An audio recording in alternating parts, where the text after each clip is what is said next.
안녕하세요. 김주갑의 경제부동산입니다. 더 좋은 방송을 하도록 구독, 좋아요, 댓글 알림 부탁드립니다. 오늘 9시 중국 디폴트 선언, IMF 뱅크런 긴급 발령. 중국이 3대 디폴트 늪에 빠졌습니다. 과잉 생산과 소비 부족, 부동산 시장 붕괴, 정책 한계와 구조적인 문제 때문입니다. 중국의 디폴트는 동시다발적인 상황이며 정치적 불안정 심화의 문제이자 트럼프와의 패권 전쟁에 따른 사전 패배입니다. 이미 중국은 투자 매력을 상실했고 경제지표 약화로 미래 전망이 불투명한 상태입니다. 중국의 디폴트는 지방정부와 부동산에서 시작되었으며 채권과 은행 디폴트로 확산되었습니다.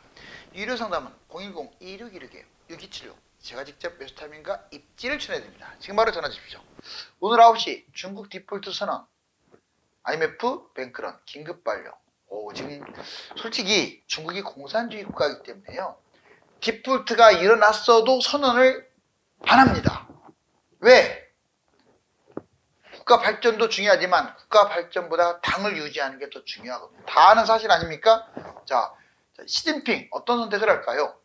여기 보시면 중국 지방정부 디폴트 결국 수문회관 터졌다. 디폴트라고 제가 쓴 말이 아니에요. 지금 중국 3대 디폴트를 정리하면 이겁니다. 과잉 생산, 소비 부족, 부동산 시장 붕괴, 정책 한계, 구조적인 문제, 이 세 가지가 있어요. 먼저 소비 심리가 위축되었는데 기업들은 계속 생산만 하는 거예요. 지금 내수 시장이 죽어가고 있는데 자꾸 과잉 리튬 이온 배터리라든가 태양광 패널, 이게 국내에서 계속 지금 과잉 생산을 하는데 이미 넘쳐나요. 그럼 수출을 해야 하잖아요. 수출에 의존해야 하는데 수출도 꽉 막혔어요.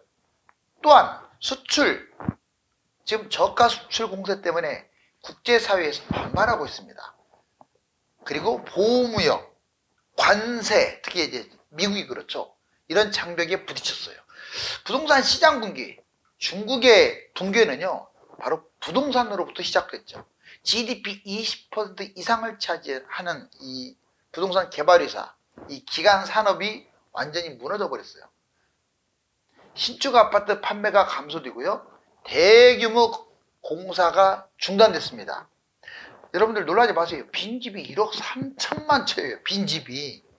중국 인구 많으니까 그렇지. 무슨 얘기 하시나요? 인구 많다고 1억 3천만 채? 자, 미분양이 3천만 채예요. 미분양이. 정말 어마어마하지 않습니까? 정책적 한계, 구조적인 문제가 제일 심해요. 이 공산주의라는 게 가장 큰 문제라는 거죠. 한마디로. 소비 진작보다 생산력 증대에 초점을 두고 있고 지금 모든 게 과잉, 많아졌다는 거죠. 이걸 소비할 계층이 없어요. 더군다나 저출산 고령화, 이 문제로 소비가 약화됐고 사회보장제도가 중국이 아주 취약합니다. 공산주의라는 이 체제 때문에 경제 구조를 개선하는 것도 힘들어요. 그리고 구조조정? 불가능하죠. 그래서 이 정치 체제 문제가 중국 경제를 갉아먹고 있는 거죠. 중국 실질적 디폴트, 이거 별표 좀 쳐볼게요. 이번에는 가장 중요하면서 색다른 방향으로 접근을 해드릴게요.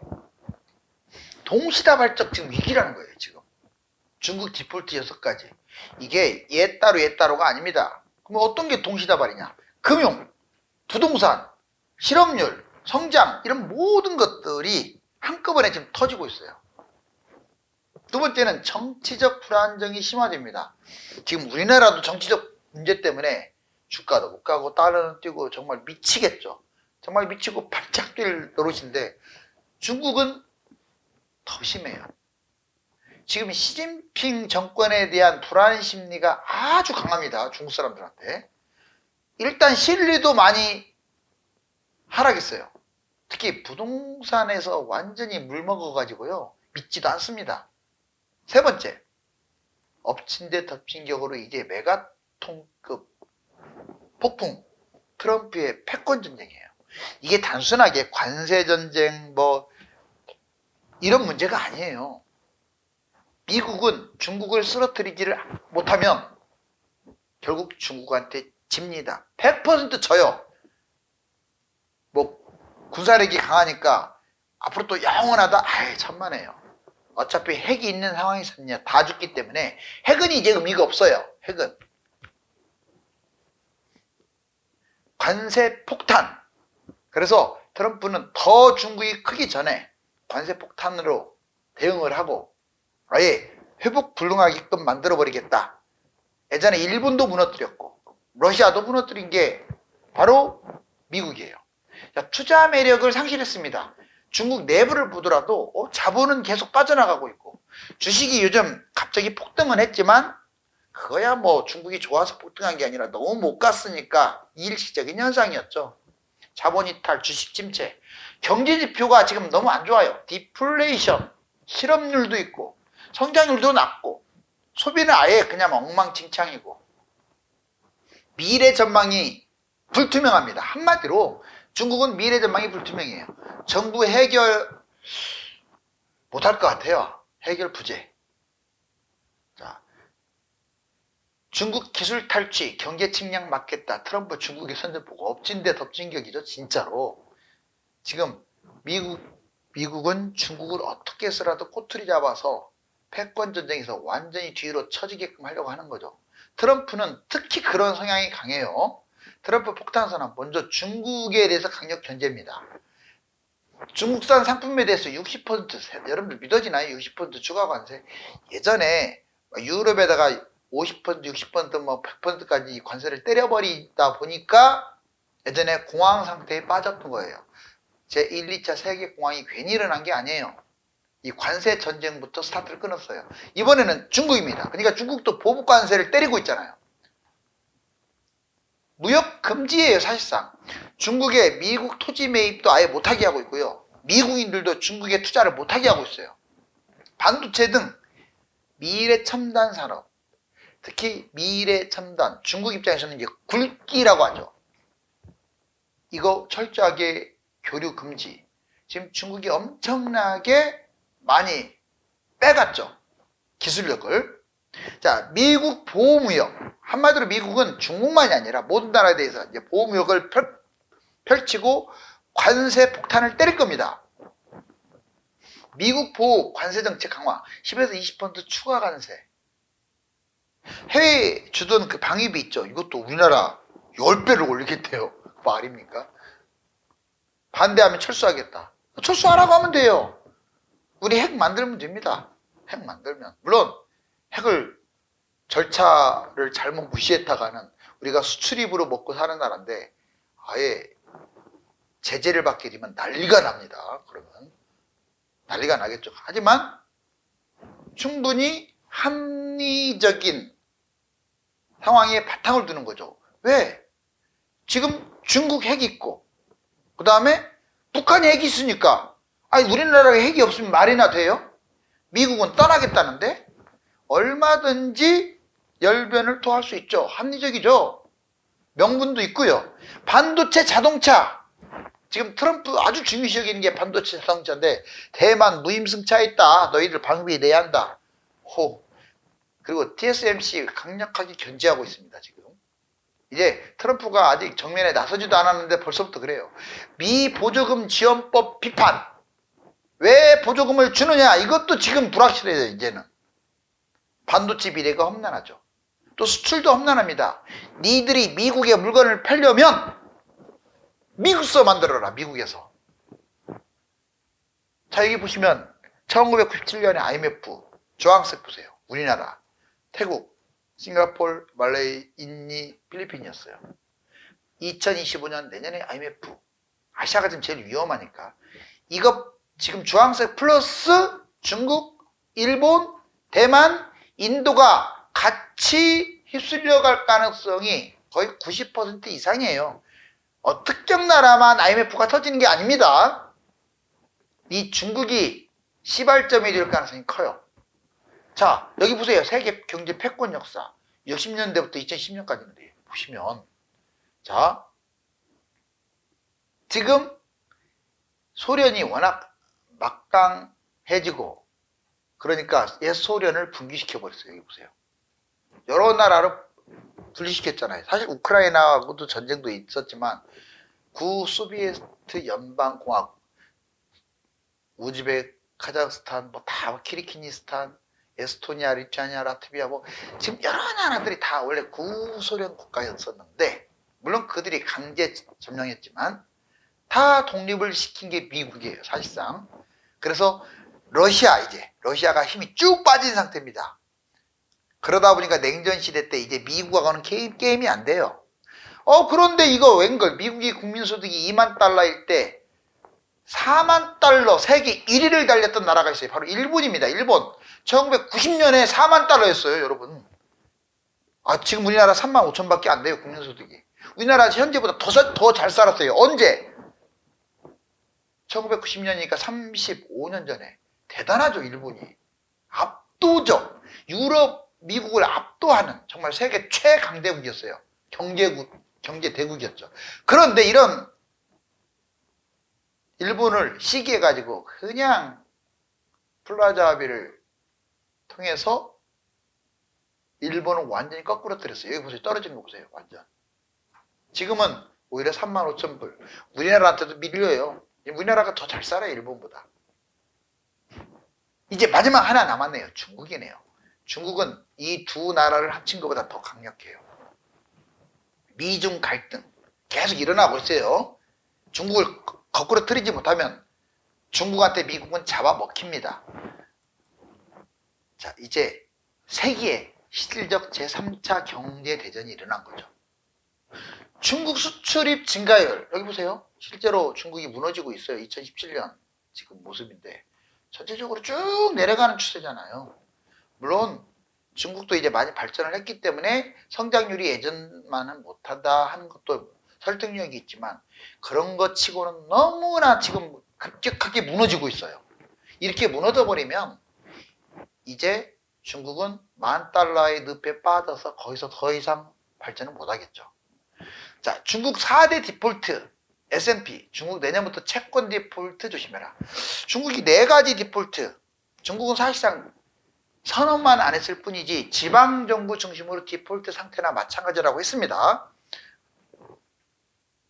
자, 여기 보시면 채권 디폴트, 경제 지침이 되는 이 디폴트.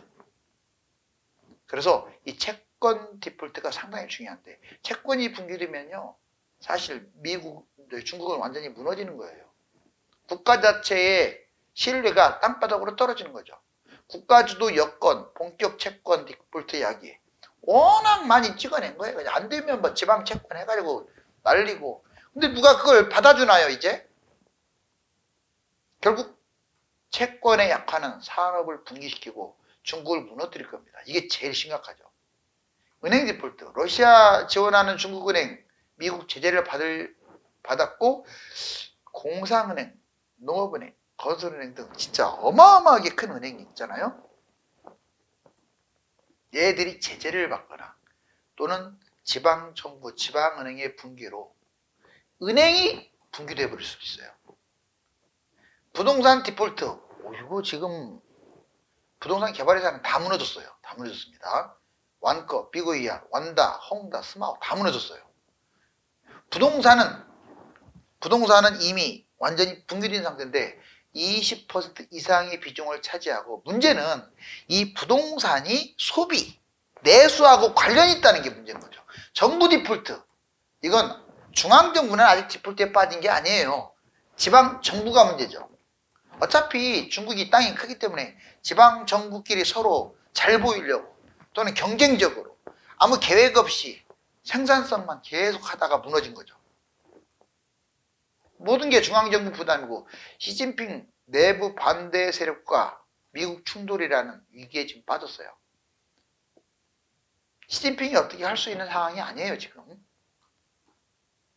정부가 붕괴되면 완전히 이제 디폴트에 빠지면 최대 붕괴가 되는 건데 이래서 하다 안 되면 대만을 나고 전쟁을 한다 뭐 이런 썰이 나오는 거예요. 그래서 중국 경제 파탄, 이러다 폭탄 터진다 공포에 다급해진 중국. 자, 여기 보시면 60% 관세. 이제 이 현실화 되는 거죠. 패권 전쟁. 중국산 수입품의 60%를 때리겠다. 트럼프가 지금 노리고 있죠. 자동차도 일부 제품은 200%. 와, 어마어마하네요. 중국은 세 가지 고통에 빠지는 거죠. 관세 폭탄, 내수 붕괴, 수출 타격. 그러면 방법이 없잖아요. 그들이 그렇게 방위비를 대충 해가면서까지 목을 맸던 게 첨단 산업인데 이게 붕괴되는 거죠. 반도체, AI, 바이오, 전기차 등 타격. 빚이 늘어서 중국 부양책 지금 이번에 어마어마하게 돈을 쏟아부었어요. 중국이. 그런데 표도 안 납니다. 이렇게 되면 중장기적으로 자 여기 보세요. 한국 초반에는 지금은 중국 때문에 힘들어지지만 영향을 받지만 결국 우리나라의 궁극적 경제적 적이 어딘 줄 아세요? 중국이에요. 중국. 어부지리를 우리가 얻을 가능성도 커요. 뭘 모르는 사람들이 중국 무너지면 우리나라 망한다고 그러는데 물론 중국 무너진다고 해서 뭐 다 좋다는 얘기는 아니에요. 근데 이대로 가봤자 중국한테 먹힐 가능성이 커요. 삼성도 저꼴 저 모양이고 중국이 아예 감히 넘보지 못할 정도로 한 번은 붕괴돼줘야 우리나라가 경쟁자 없이 탄탄대로를 갈 가능성이 높아요. 지금 뭐 스마트폰, 가전, 반도체 지금 중국하고 연결돼 있잖아요. 지금.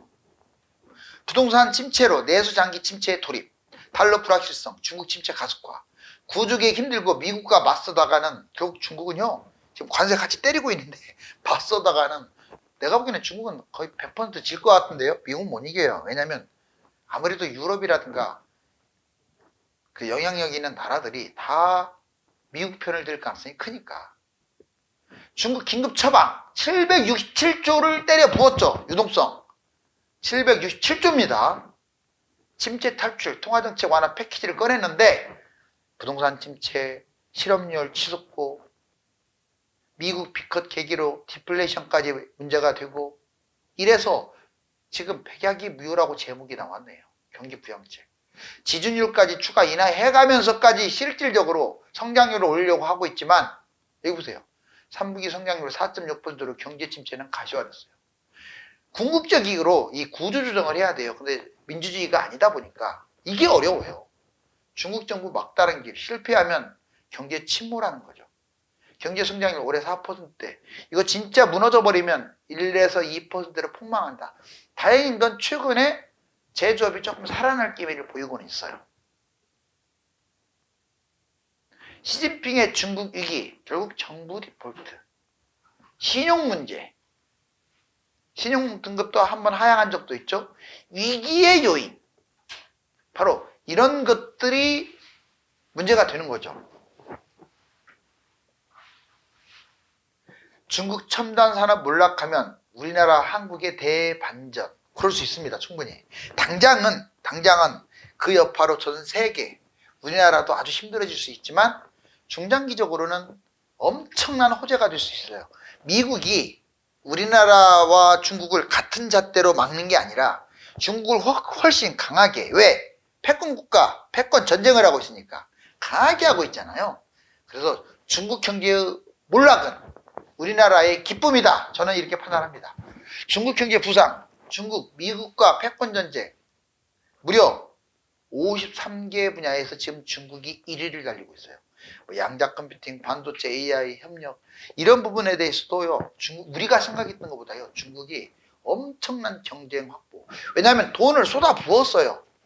다시 말하지만 그럼 왜 쏟아 부었냐? 여러분들 중국 군사 무기 있죠? 형편없습니다. 말로는 몇 퍼센트 투자했다고 이제 거짓말로 하는데 왜 그러느냐? 자, 중국을 공격할 나라가 누가 있을까요? 미국이 공격할까요? 러시아가 공격할까요? 없어요. 그러니 무기 개발을 안 해버린 거예요. 그냥 거기에 그냥 오히려 미래 먹거리인 굵게 투자를 한 거예요. 어마어마하게 무시하게 정말. 그러니 발전한 거죠. 정말 야가 빠지지 않았습니까? 중국 첨단산업, 정부 주도하에 첨단산업, 빅테크 대량 투자. 자, 우한에 500이 되고 완전 자율 택시. 그러니까 각 도시마다 이걸 실험을 하는 거예요. 이장 신도시에 10만 사업체, 하이테크 산업 계속 키웠습니다. 그런데 이게 발목에 잡혔어요. 왜? 부동산으로부터 내수가 문제가 되면서 골마 터지기 시작했어요. 얘들까지도. 중국에 몰락한 한국이 호재다. 미래 산업 한국과 치열한 지금 경쟁입니다. 경쟁. 부동산발 중국 붕괴는 소비 수출 침체를 가져올 것이고 우리나라에는 오히려 대중에는 문제가 될지 몰라도 전반적으로는 호재다. 자, 중국 국가부도 및 침체, 한국 최대 수혜, 우리나라가 최대 수혜라는 걸 잊지 마세요. 여기 시진핑이 정말 힘들어하네요. 자, 어떻게 될까요?